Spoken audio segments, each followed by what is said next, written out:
Yasri, saya belajar di UiTM Kampus Arapolis. Saya berada diploma di SEM 3 dan pada hari ini saya ingin membuat video refleksi diri tentang penghayatan rukun negara.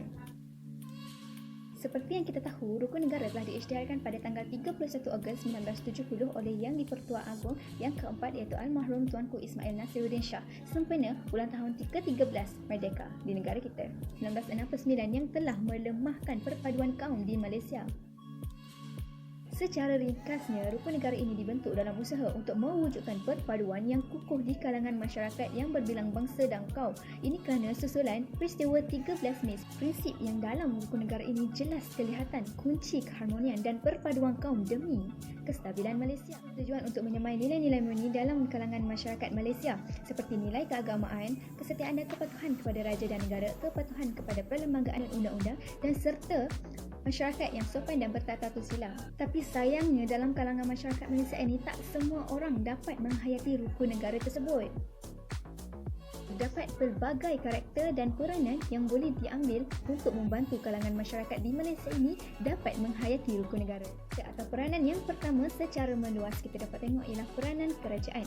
Jadi kerajaan ini perlu mengadakan kempen kesedaran tentang penghayatan rukun negara ini. Apabila kerajaan memainkan peranan dengan mengadakan kempen kesedaran seperti ini, dia dapat tahu tahap kesedaran rakyat Malaysia tentang betapa pentingnya rukun negara dalam kehidupan mereka seharian. Terusnya ialah peranan media massa, di mana dalam peranan media massa ini pihak-pihak yang menggalas tanggungjawab perlulah menyiarkan saluran-saluran yang berkaitan tentang penghayatan rukun negara agar ia dapat memberi kesedaran kepada penonton-penonton yang melihat saluran televisyen tersebut.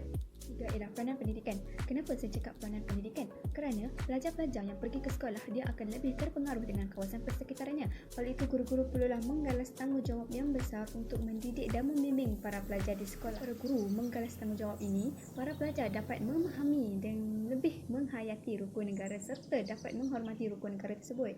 Peranan terakhir ialah peranan daripada ibu bapa. Kenapa saya cakap ibu bapa? Kerana ibu bapa adalah insan yang paling dekat dengan anak-anak, jadi mereka lebih terpengaruh dengan tindak tanduk ibu bapa.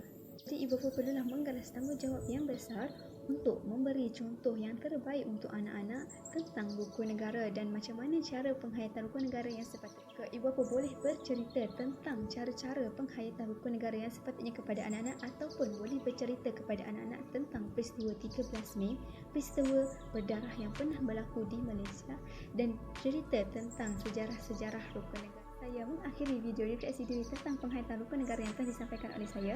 Serba kekurangan itu datang daripada saya sendiri dan serba kelebihan itu datang daripada Allah SWT. Oleh itu saya akan mengakhiri video refleksi diri ini dengan satu slogan yang berbunyi, rukun negara wadah bentuk masyarakat berpandangan jauh. Sekian, terima kasih. Assalamualaikum.